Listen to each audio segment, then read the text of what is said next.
হার্লিনার ফিরে আসার খবরে মাদ্রাসার শিক্ষকদের মধ্যেও আলোচনা শুরু হয়। তারা সন্দেহ প্রকাশ করে বলে, সেদিন রাতে নিশ্চয়ই হার্লিনার সঙ্গে অন্যায় কিছু হয়েছিল, নইলে সে পালানোর চেষ্টা করতো না, আর পালিয়ে গেলে সে আবার ফিরে আসতো না। শিক্ষকেরা সিদ্ধান্ত নেন হার্লিনাকে জিজ্ঞেস করতে হবে যে সেদিন কি ঘটেছিল। তবে প্রধান শিক্ষক তাদের থামিয়ে দিয়ে বলেন, হার্লিনা সবে মাত্র ফিরে এসেছে, তাকে কিছুটা সময় দেওয়া উচিত, এরপর না হয় বিষয়টি জানা যাবে। তিনি আরো বলেন, আমরা তো এমন কাউকে দেখছি না যার সাথে হার্লিনার শত্রুতা থাকতে পারে। তবে যাই হোক, হার্লিনার গভীর রাতে মাদ্রাসা থেকে বের হওয়ার বিষয়টি যাতে বাইরের কেউ জানতে না পারে সেদিকে আমাদের নজর রাখতে হবে, এতে মাদ্রাসারই ক্ষতি হবে। প্রধান শিক্ষকের এই কথা শুনে অন্যান্য শিক্ষকেরা আর কথা বাড়ায় না। তিনি সেদিন থেকেই নিয়ম করে দেন যে প্রতি রাতে দুজন ছাত্রী মাদ্রাসার আশেপাশে টহল দিবে। পরদিন ফজর নামাজের পর মাদ্রাসার শিক্ষকরা যখন রুটিন অনুযায়ী ছাত্রীদের উদ্দেশ্যে গুরুত্বপূর্ণ কথা বলছিল, তখন প্রধান শিক্ষক সেখানে আসেন এবং হার্লিনার দিকে নজর রাখছিলেন। হার্লিনাও প্রধান শিক্ষকের দিকে এক দৃষ্টিতে তাকিয়েছিল।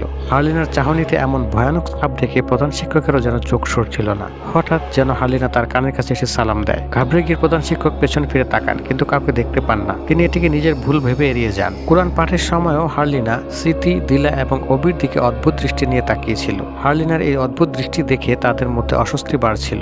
রানুম সেখানে এলে অবি তাকে ইশারায় তাদের কাছে যেতে বলে, কিন্তু রানুম জানায় যে সে হার্লিনার পাশেই বসবে। রানুম হার্লিনার কাছে সেদিন রাতের ঘটে যাওয়া ঘটনা সম্পর্কে জানতে চায় এবং অনুরোধ করে, তুমি কাউকে না জানালেও আমাকে অন্তত বলো। কিন্তু হার্লিনা কোনো উত্তর না দিয়ে শুধু বলে, প্রত্যেকেই তাদের পাপের শাস্তি পাবে। রানুম এ কথার কোনো মানে বুঝতে পারে না। আজ রাতে মাদ্রাসার চারপাশ টহল দেওয়ার দায়িত্ব ছিল স্মৃতি আর অবির উপর। দুজনে একসাথে পুরো মাদ্রাসা প্রাঙ্গণ চেক করতে সময় বেশি লেগে যাবে। তাই অবি স্মৃতিকে একরকম জোর করে একে অপর থেকে আলাদা হয়ে আলাদাভাবে মাদ্রাসার চারপাশ নজরদারি করতে বলে। স্মৃতি আপত্তি করলেও অবির জোরাজোরিতে রাজি হয়।